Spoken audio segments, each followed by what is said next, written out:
just made a huge discovery how to turn the camera the other way, so it's holding it the other way, so that none of this stuff is in the way. Like now I can get to every single part on the screen of the other side of the camera. My mind is boggled by how many times simple things I just don't think about are the biggest things that can change everything. I can't get over it. It's amazing. Yoshi, no more. Hello, beautiful people. Welcome to the first Freestyle Friday here on the Laura Linda channel. I'm Laura Linda.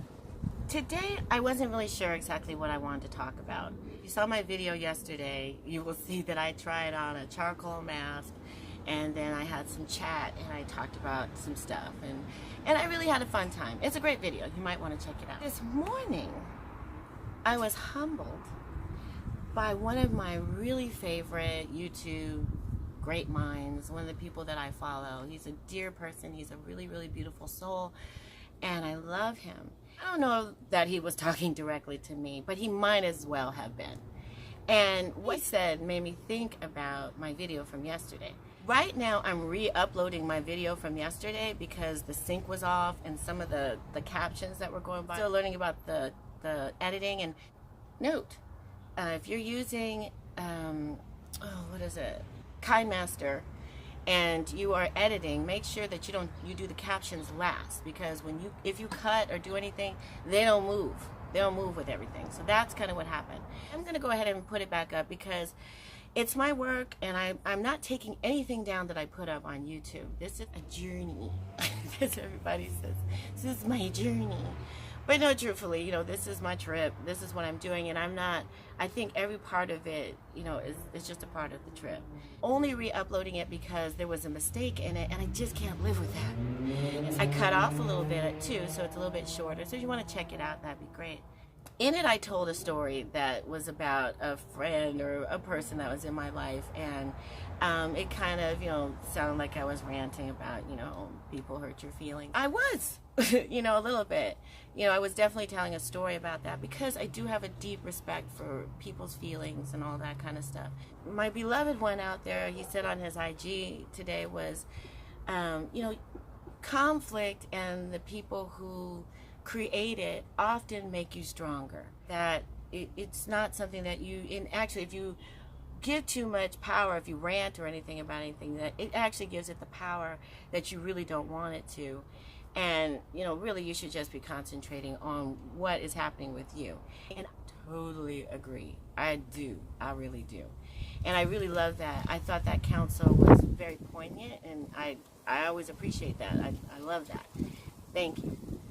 But I really hope that the overlying message from my video yesterday was really this.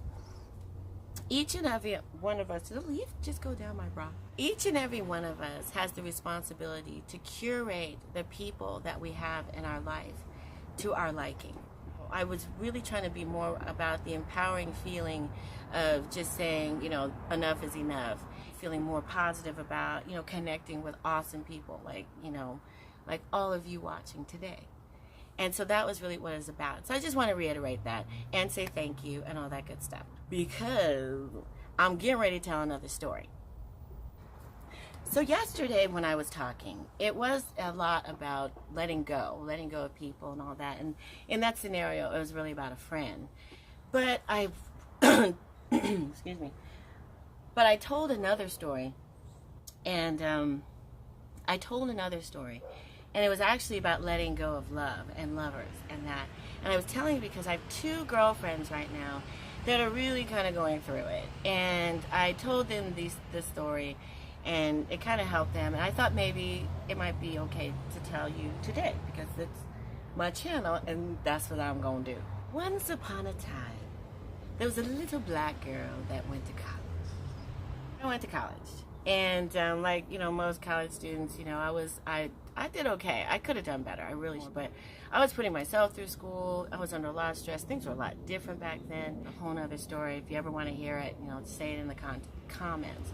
Basically, this story is about a guy that I used to date back in college. So when I was in college, I dated this guy. He He played football for the school that I was at. You know, he was very, you know, he was good looking. He was a nice person. What I was most attracted to about him was that he was really, really smart, really, really funny. A lot of times when we were together that he was just very, very sweet. And I really appreciated him. Still do to this day. I have nice memories of him. And when we were in college, you know, I thought that we were boyfriend and girlfriend, which, you know, I don't know if that's happened to you, but it turns out we really weren't. You know, he's actually seeing a lot of other people. So the more I would find out about that kind of stuff, I would get really, you know, hurt and everything, and I'd lash out. So I hurt him at different times, and I've always felt really bad about that. Never had a chance to talk to him again. You know, I would tell him, you know, I really apologize for all that. So anyway, you know, we were going out, and I really, really loved him. There was this weird thing about, like, no matter what, our bodies seemed to know each other. I don't even understand how that was. But anything could be going on with us. But our bodies, if they got together, they would just tell us to shut up.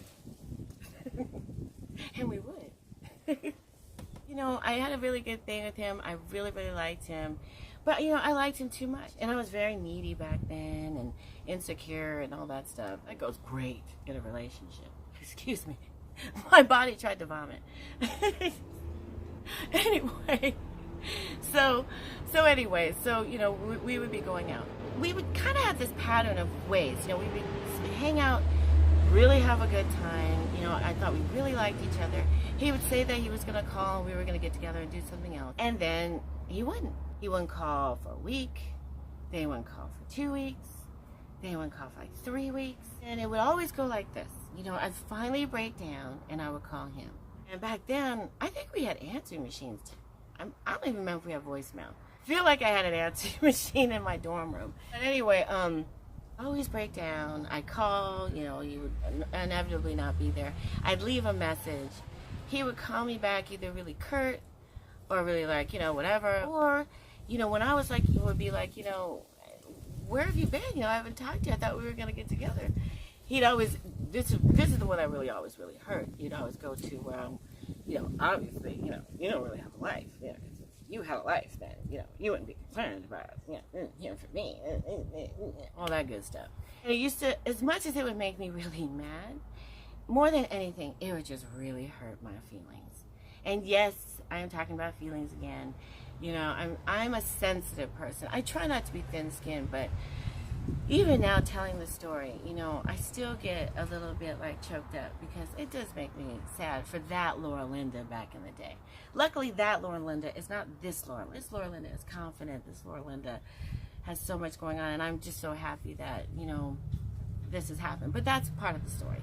He would do that, and it would just crush me.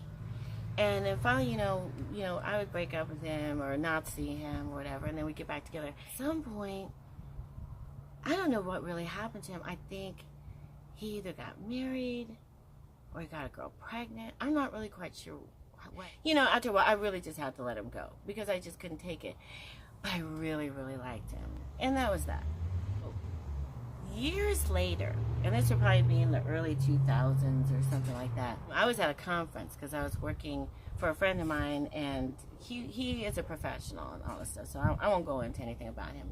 I was at this conference assisting a friend of mine. And I ran into him. It's in my city, you know, and he lives in my city, and it was just kind of like amazing. All the sparks were there, all the feelings were there. I wasn't with anybody at the time. I was dating, you know, actively. You know, I wasn't with anybody, so I was free, and it was, even now, my heart kind of stops a little bit, because every time he would come back into my life, you know, anytime, my heart would just stop. He was at this conference, and I saw him, and I was so excited, and we ended up talking, but it was cool, because really at this point, I was kind of more the person he would have wanted me to be before. We had a little change of venue. It's time for me to take over my mothering duties, because Matt and I, we trade during the day, so a little bit late. He let me have a little extra time, because unfortunately I still haven't banked videos. I want to. I'm going to try so hard this weekend, but just I can't get ahead yet. Ooh, this is way too high. I'm going to try to adjust this. Come on, wash dishes with me. I was thinking about having a segment like that instead of get ready with me. Wash dishes with me.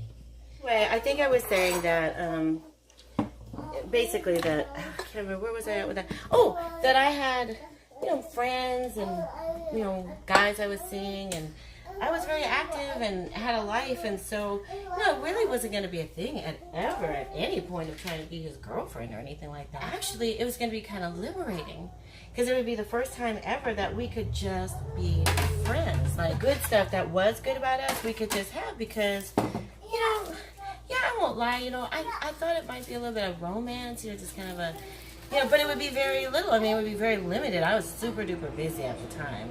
I knew he was busy, and I really wasn't tripping. But conference ended, and we had seen each other a little bit over the conference. What? You don't hear this part. We had, everything, and so he was like, we lived in the same city, different parts of the city, but same city, and it was really exciting, and I thought, it might be nice to kind of have this person in my life, because as much as I miss, the physical stuff, what I really missed the most was the conversation, the laughing. I missed him.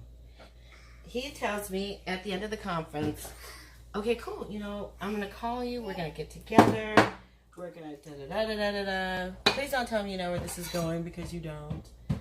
But anyway, maybe you do, because a week went by, and then another week went by, and then a third week went by. I don't know what it is about me in 3 weeks, but that seems to be my breaking point. And for whatever reason, just like before, I called. Now at this point, I think we had voicemail. I don't think we had text messaging. I don't even know if I was doing any of that. Anyway, I called, I left him a voicemail. And I was really stupid, because I even said, are you dead? I'm calling his voicemail. The truth of the matter is, sometimes I used to think that something might have happened to him. I mean, I got this good. What is the problem? You must be dead. 10 times out of 10, he wasn't dead. He just was, whatever. And he wasn't so cruel as to do the "you don't have a life" thing. But I think he was just really curt. He was like, I'm gonna call you. I'll call you back. I'll call you back. Don't you know that boy never called me again? And don't you know I never called him either? Never. That was it. But, as much as this, this is not a rant about him or anything. I think that he had been really hurt a lot. I'm not going to try to diagnose anything, but for my part, I had done things that hurt him, and maybe it was one of those things of trying to hurt me before I hurt him, and that never works either. But mostly I just came to the conclusion he really, really didn't like me, or he really liked me, but he really, really didn't want to show it. Just one or the other, But in either way, the outcome was the same. The feeling was the same. All that. I know nobody can make you feel anything, but, if you leave yourself open, they can certainly stab you in the heart a little bit. It just hurts. I just came to that conclusion, and I remember at that point, that's why I never called back. I just realized, I had changed a lot. But he was still doing the same stuff when it came to me.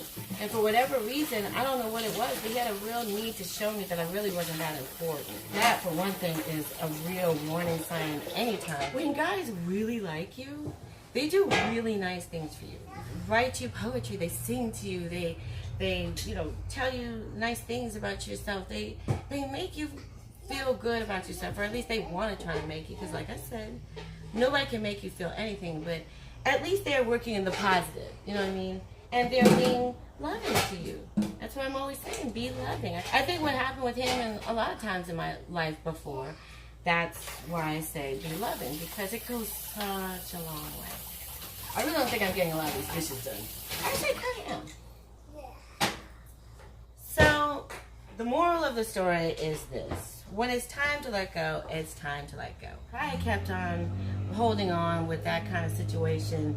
As much as there was some kind of chemistry and there was a lot of really good stuff, I know my limits as far as to how I like to be treated.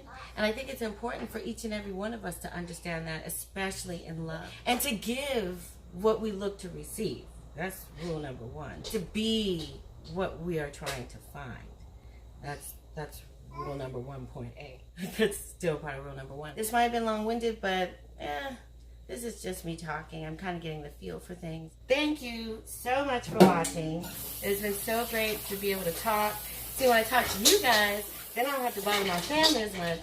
And then they can watch more TV and do more social media. Anyway, I appreciate you guys so much. If you like it, let me know. If you share it, it will grow. Subscribe, hit that bell, and please be sure to comment. Because I really want to know what you guys are thinking, how you're feeling, and what's going on in your life that I can be supportive of and other people can be supportive of. I like it. We're starting to form communities around here, and just the whole zeitgeist of what's happening is just, it's very, very loving. And so please comment. Also, my dance video is going to come out today, but I haven't done it yet. Did I mention that? I don't know if I didn't mention that, but it will be coming out later today. I just really have to do it.